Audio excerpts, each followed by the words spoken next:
Welcome to Heal Talk Tuesdays with Liza, where transformation begins as we evoke, embrace, and evolve. Greetings, greetings, greetings, and welcome to Heal Talk Tuesdays with Liza. It's so good to be here with you, isn't it? Today is April 26th, and today's session is going to be a little bit sensitive topic. The topic is going to be about Denim Day. All you see is me wearing a denim, but there is a reason for this. And for those of you who do not know me, welcome to Heal Talk. My name is Liza Boubari, and by trade, I'm a clinical hypnotherapist, stress management consultant, and a domestic abuse consultant. So, Denim Day. What is exactly Denim Day, and when is Denim Day, and why am I talking about Denim Day? In 1992, in Rome, Italy, there was an 18-year-old girl who was raped by a 45-year-old driving instructor in the car and on her first driving lesson. And he took her to an isolated road, pulled her out of the car, removed her jeans, and forcefully raped her. She reported the rape, and through all the anguish and everything that she went in through it, the instructor was arrested.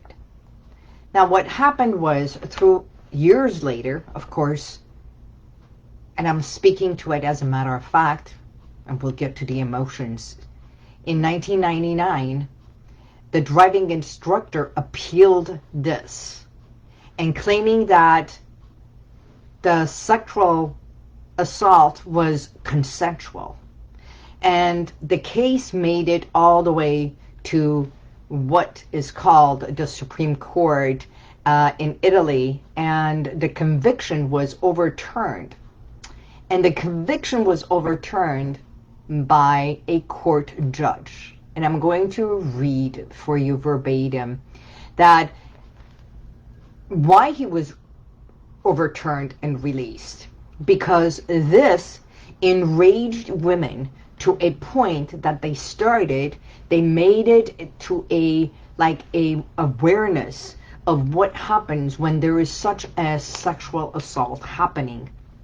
And as a decision for that, it spread out throughout globally.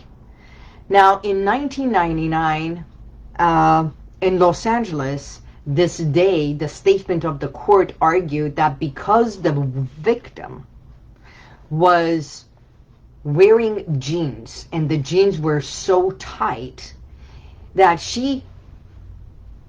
it could not have been rape, that she must have helped him pull the jeans down. That by helping him, that's called consent. Now, I'm going to read it verbatim. A statement from the court argued that because the victim wore very tight jeans, she had to help him remove them, and by removing the jeans, it was no longer rape but consensual sex. And this became known throughout Italy as the jeans alibi. So enraged by the verdict, the women in Italian parliament protested by wearing jeans on the steps of the Supreme Court. And this protest was picked up by national media. It became global and eventually spread to Los Angeles. Inspired by Patty Occhioso-Ghiani's executive director of Peace Over Violence, throughout everyone. And this day, which is April 27th, the last Wednesday of April, has become the day every year since 1999. Peace Over Violence has recognized this day as Denim Day. So what happens is women wear jeans. Doesn't have to be tight. But it's an honor of recognizing who we are and what is assault, what is consent, and when we say no, it means no. So allow me to take this moment and talk about something. it's like understanding what is assault, because there are two categories of assault. One is a simple assault and one is aggravated. Okay. And few of the most common types of assault are experienced verbal assault, simple assault, aggravated assault, and sexual assault. So the term sexual assault really refers to sexual contact or the behavior that occurs without explicit consent of the victim. So some of the forms of sexual assault can be attempt of rape, fondling, or unwanted sexual touching. Forcing a victim to perform sexual acts such as oral sex or penetrating the perpetrator's body. Now, the types of assault, and I'm going to name them. One is rape, date rape, or I can say 90% of rape, acquaintance rape, marital rape, still happens in some countries, sodomy, and incest assault. Okay. Now, if we go further in, the types of sexual violence are these. Forced abortion, it's a sexual violence. Forced marriage, even though there are some countries around the world that still believe that you have to marry, so that's a sexual violence. It's a type of a violence that is against their wants and needs, but it is mandatory. Sexual exploitation is also one. And then we go into sexual harassment, sexual abuse, and then rape. So you see, this entire category, when it comes to sexual assault, it can be by unwanted touching, all the way to, of course, gang rape and everything else. So why are we talking about this? Why are we talking about this? Because what happened and why we're wearing this is the impact that it makes. So if we talk about the marriages that are forced marriages for a couple that they have to marry because of a tribal or a family, because of this is tradition, without getting into their ethics formation, this is part of, that's how they do it. We bring that out, and there is young girls being married to someone twice their age, 3 times their age. So in a way, this female becomes a product. I am giving you this in return of that. Just the hands giving, that is like literally selling, right? So we're not talking about that, and I'm not here to discuss that. But when does it become the fine line? I was talking about this, and someone, a friend of mine, turned around and said, well, for some people, when a woman wears something provocative and she does the act, the body movement, that it's voluptuous, they are voluptuous and becomes very sexual, and it's a tease. When it's a tease, then if that person has sexual addiction and they can't help themselves and they have to, well, here's my question. That I understand that fact, if you are being teased and you can't have, but there is a switch. When there is that fine line of when the switch goes on or off, if you hear the words no, no means no. Not now, not here, not at this moment, not this way, not that way. No is no. No does not mean maybe. And that's the exact wording. No. Because no is as good of an answer as a yes. And no means no. When someone is addicted to sugar, when someone is addicted to drugs, they say they can't help it. If the drug is there, they must have it. True.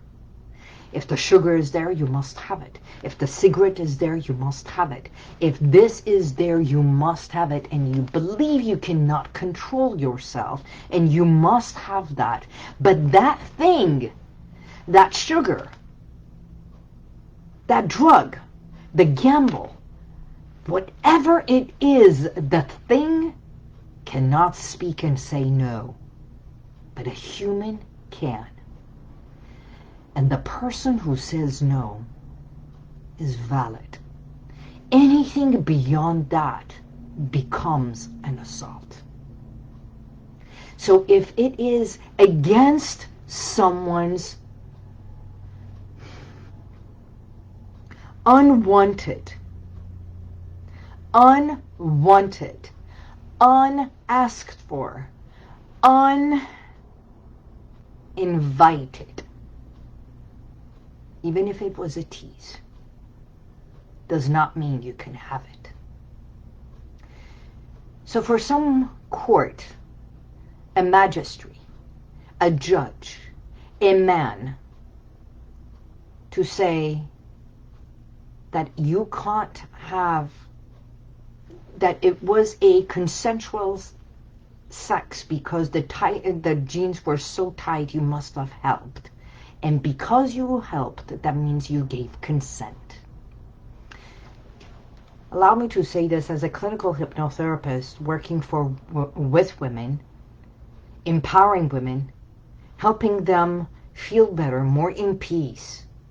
Do you know how many clients I have helped that have come here with panic disorder, anxieties, palpitation, feeling overwhelmed, over anxious, overweight. And one thing that they didn't realize, that how much they put on themselves only to protect themselves. Some to be so fat that they become undesirable. Being undesirable to the other sex, to the other person, to the other gender, to become so overwhelmed that they don't even take care of themselves, that they don't even look at themselves, they don't give themselves the time of a day to have a me time so that they can journey within. That they are so anxious and stressed and walking on eggshells without realizing what's happened. And when we start peeling away to evoke what was, that's the whole thing. Why are you holding on to that weight? Why are you holding on to this anxiety? Why do you constantly feel walking on eggshells? And if life is so good right now, as we start peeling away, believe it or not, they were sexually assaulted. I'm not saying everyone, but the ones who come, the ones who are constantly walking on eggshells, and having deep emotional wounds that have not been treated, trauma that has not been treated. And it can be verbal, it can be physical, it can be mental, it can be emotional. Those are all abuses, and we're not talking about assault as a physical assault, as a domestic violence, but it's abuse. And so much of abuse, when it happens as a child and we take it on, verbal, when you see it in the house, you're constantly feel overwhelmed and you're integrated with that. And that's all you get to see, that's all you get to know. And yes, a lot of assault happens with the people we know. believe it or not, uncles, neighbors, grandfathers, yes, incest, so much that happens.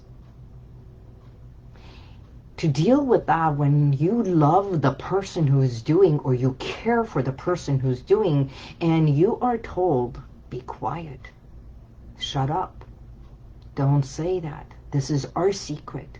And it starts with looks, it can start with a touch, it can start by saying how to dress for me because this is how I like it. It starts with so much of a woman thinking that she is becoming pretty with that person, not realizing how they are being manipulated. All that affects every nerve and every muscle, every organ, every tissue, every essence, and it goes to the core of the person.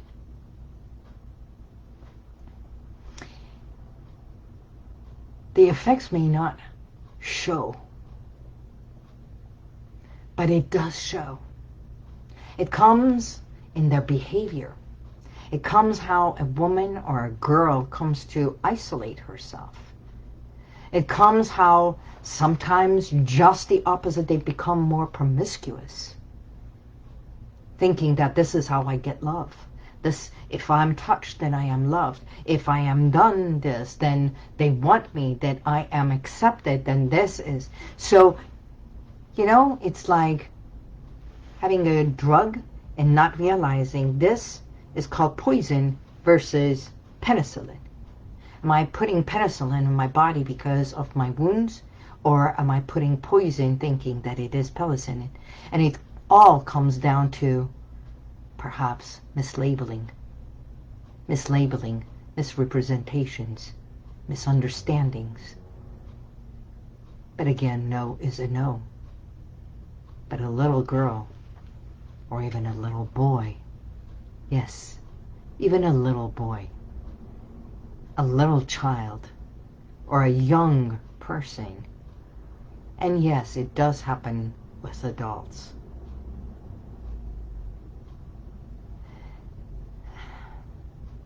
Today, we are honoring those who have been assaulted. I am honoring those because today is just being on Facebook Live with me, but tomorrow is global. It's just one day. And yet it is happening every single day. It is happening every single moment throughout the world. Even human trafficking is happening globally. The #1 moneymaker in the world. And there is so much of, yes, we are bringing awareness to that. We are bringing awareness to rape. We are bringing awareness to mental wellness. And you know the #1 mental wellness is, why don't we start at home? Recognizing, honoring, appreciating who we are. Home within yourself, home your body. Realizing this is a temple, your temple. And no one is allowed to enter into this castle, into this temple, hopefully, without your consent, without you saying, this brings me joy. And I'm not talking about the joy and a pleasure that is warped and you're not understanding. So sometimes we have to really journey within, and the pains and the sufferings, not only you, may not be you, maybe someone you know that is going through some trauma, not understanding what's going on. Embracing who we are, embracing the gifts of who we are as humans, as girls, realizing that we are so precious as humans, and girls and boys, it doesn't matter.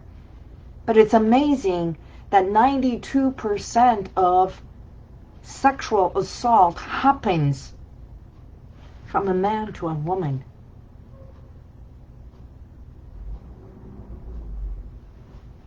We all need to be treated and healed. We all do.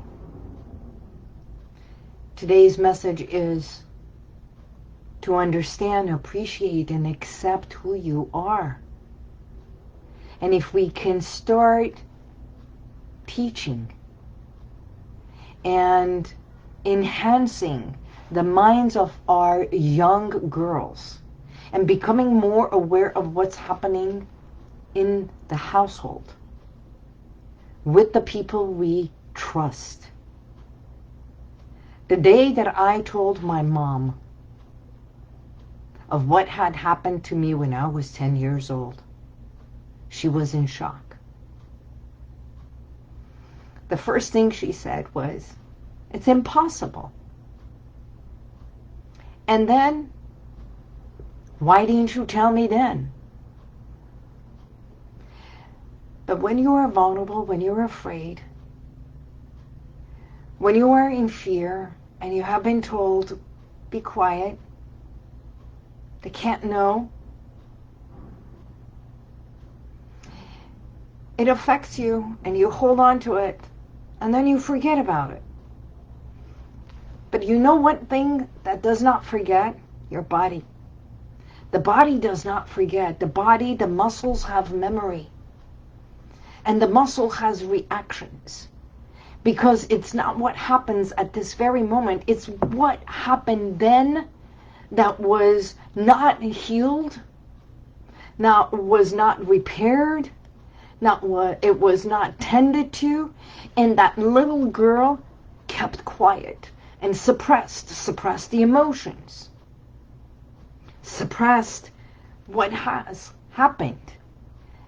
I'm not allowed to speak. I'm not allowed to express. I'm not allowed. I can't, because you don't want to hurt the person, and definitely you don't want to stir up anything to hurt the family, the honor, the respect, and definitely who would believe me, right? Who would believe me? So I better keep quiet. And you know the ramifications of that is that we get to disrespect ourselves, reject ourselves, and think that there is something wrong with ourselves, our body, our emotions, the way we act, the way we speak, the way we are. Even, my God, I'm not perfect. I have to be perfect for somebody else to like me. I have to speak this way for somebody else to like me. Or I don't care for anyone to like me. I better isolate myself. I better put walls around me because they can't love me the way unless I do this, or I give this, or I give in, or I am quiet. All these scenarios go through a person that has been traumatized. So wearing a jacket is just a signal, is just an outer thing. It's like you can't be happy because happy from the outside, but to find the joy, to find your own essence of knowing you matter, that you are more than enough, that your word of no, learning to know and say no, the word N-O, is as good as Y-E-S. Learn how to spell it. Learn to say it. Learn to honor yourself with that word and be okay with it. And if they don't like it, it's okay. At least later you won't go hurting yourself, becoming more self-destructive in one form or another, thinking that I just got used. I got hurt. I got assaulted. Maybe I had something to do with it. Maybe I didn't say it out loud. Maybe I didn't scream, even though it was suppressed and shut. And the hand was on my mouth. And I went limp. No one has the right to enter this temple of yours. Not emotionally, physically, nor bodily. I did say today's message is about sensitive. But sensitive, realizing that it's happening everywhere. And the homes that have been protected, loved, cared for, and the ones who have never experienced, kudos to you. Then stand with us. Stand with us. You know, I always say, you've heard the cliche, things do not happen to you, they happen for you. And you know, years later, as I started doing this work, and when I got certified as a domestic abuse consultant, and then I went and got certified as a stress management, anger management, when I was doing the hypnotherapy work of understanding why my body was creating the ovarian cyst just to say no, because I couldn't say no, my body did it. So tend to yourself. And I mean it. Come to understand, appreciate when you are doing all these self-help books, going to seminars, understanding the why. Why do you want self-help? It's not only reading it, it's understanding it, peeling it away. And it's not something that some people say, are you going to find the secrets inside that I don't want to say or share? I'm even afraid of what it's going to be revealed. There's nothing to be afraid if you placed it there. You did. You made it quiet. You made it hide. And you forgot. My healing came when I realized perhaps I was so much of a light that they needed to penetrate to receive light for themselves. And that was the beginning. And then I had to go deeper and deeper to heal the wounds. It's not something we all talk about or share. But to express. Find a therapist. Find a coach. Find someone that will just listen to you. Or you can also write in the privacy of your own home. Write all the things that you want to express. Or you can come and see me. I am here for you. There is not a thing that we can't talk about. I am here truly to help you show up, stand up and speak up, to express how you feel for you, not to anybody else. So that you can stand up, and when we say stand up, when I wrote the book Stand Up to Slim Down, is for you to stand up for who you are, so you can shed all that emotional garbage, all that weight, all the emotional, physical, mental burdens that you held on to. Standing up for who you are.